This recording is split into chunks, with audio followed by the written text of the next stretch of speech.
喂，今日有趣啦！咁點解咧？就鬼馬車評讀者阿 Larry 咧就拉我出嚟荃灣。咁我哋嚟荃灣搞乜嘢咧？就係呢一個道路安全嘉年華啊！咁咧佢哋準備咗好多車俾我睇。咁啊呢個咧就我自己唔好先嘅，因為我有問題先。我見到有啲哇玩具拖頭咧就非常之咁精彩。跟住佢就話：喂，你嚟荃灣睇，我介紹俾你睇啊！咁我就嚟咗啦。咁好啦，嚟咗之後咧，嗱隔離呢一位咧就係阿志輝啦。咁咧佢哋兩個咧就係呢個遙控拖頭嘅專家。你讀我啦，今次點樣先？嗱，原廠咧就有啲套車賣嘅，係佢又包電、包控同埋上埋色嘅車。係。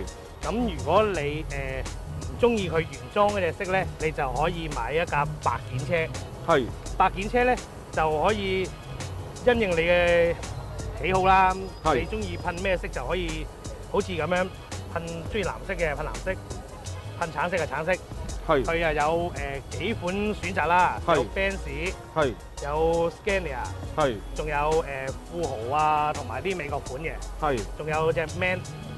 好啦，嗱我好孤寒嘅，呢個起步價白件車係白件車大約都 around 都係2000蚊左右。2000蚊左右。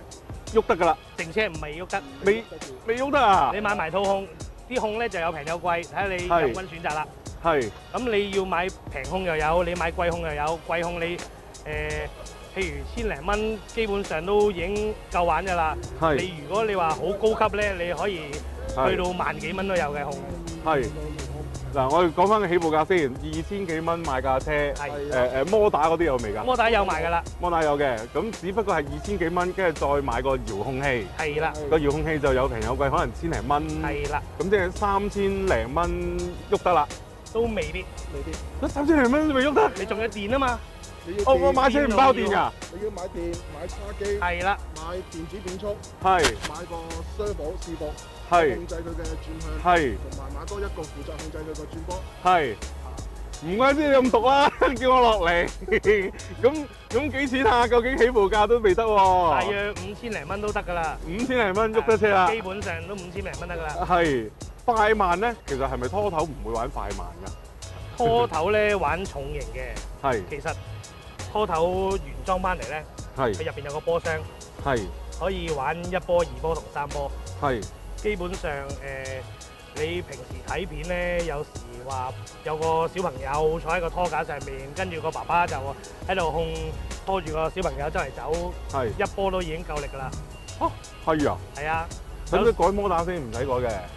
有啲改，有啲唔改。係。如果你改咗摩打，你坐個大人都得。係。咁我陣間你哋係咪可以上個拖架？我出去揾個小朋友，你坐俾我哋啊？咁又要揾下有冇個瘦啲嘛？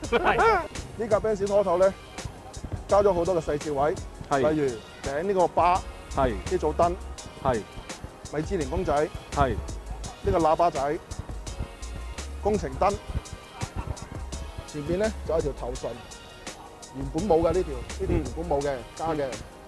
咁我哋睇睇後邊啦，後邊咧呢組嘢係冇嘅，呢啲係風喉啊、電線啊嗰啲嘢，俾拖架用嘅，好象徵㗎啦。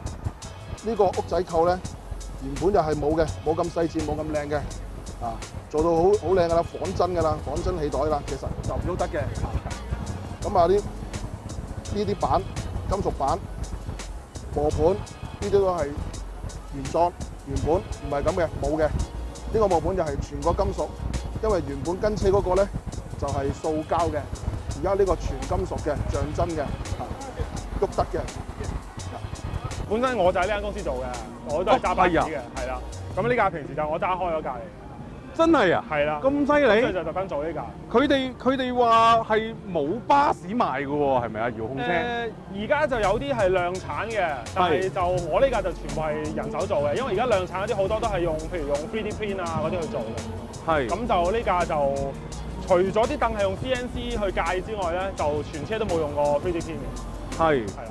咁嗰個比例你係點啊？即係自己揾尺度㗎咯喎。係啊，因為其實我都日日對住佢啦，即係對住真車啦，咁我就好容易去用到把尺去度佢啲 size 啊咁嗰啲咯，咁所以成架車嘅尺寸都係自己度出嚟。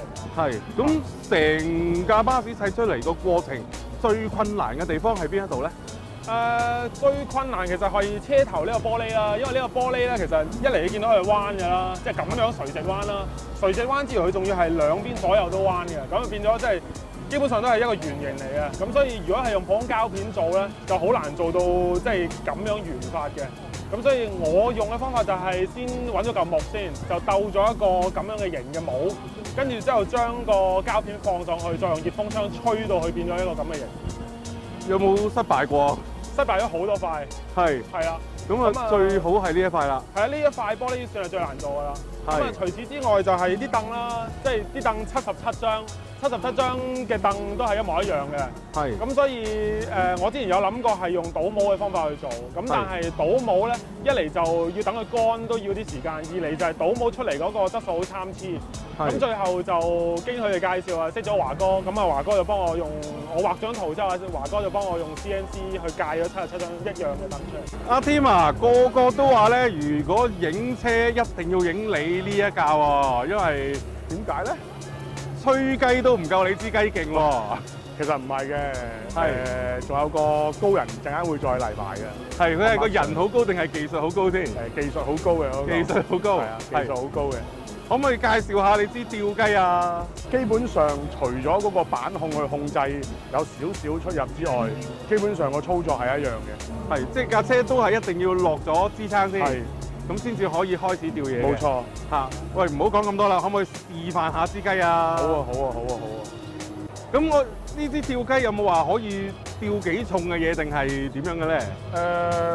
如果你問我咧，如果全部龍都唔出的話咧，佢應該可以吊到5 kg 左右嘅。係。但係如果新晒3龍出去之後咧，官方公佈咧就話咧大概1.5 kg 左右啦。咁但係如果你問我，我就覺得其實我哋玩象真就唔係玩負載，咁啊冇需要吊咁重嘅嘢。咁其實一般正常嚟講吊下嘢都 OK 嘅。咁好似我呢支控咁樣吊起都完全夠做㗎啦，已經夠晒做㗎啦。我哋頭先睇完Big Bus之後咧，依家又多咗架城巴喎。你好，點稱呼啊？阿勇啊，我係。係。喂，你好，你架車係咪又係由頭到尾自己整出嚟㗎？冇錯冇錯，呢啲都係膠板啊、嗰啲鋁條啊，咁樣完全自己砌嘅。係。因為低地台就做唔到貨車嗰啲效果。有咩驅使你要整一架城巴出嚟咁大陣仗咧？哇！冇呢啲咁以前住港島區咁啊，少見口萬見面，咪做架出嚟睇下咯。見你好 detail 喎，你連啲扶手位都整埋嘅喎。啊，咁啊，搭多幾次就得㗎啦。搭多幾次，影多啲相，畫翻低啲圖，咁就正常都做得到㗎啦。咁成架車嘅製作過程有邊一 part 係最難忘嘅咧？最難其實應該係車身啦，車身同內籠啦，因為逐張凳張張都一樣樣嘅，咁啊都幾沉悶嘅，做起上嚟都。咁你砌呢架車用咗幾耐啊？我呢架都歷時都幾年嘅都。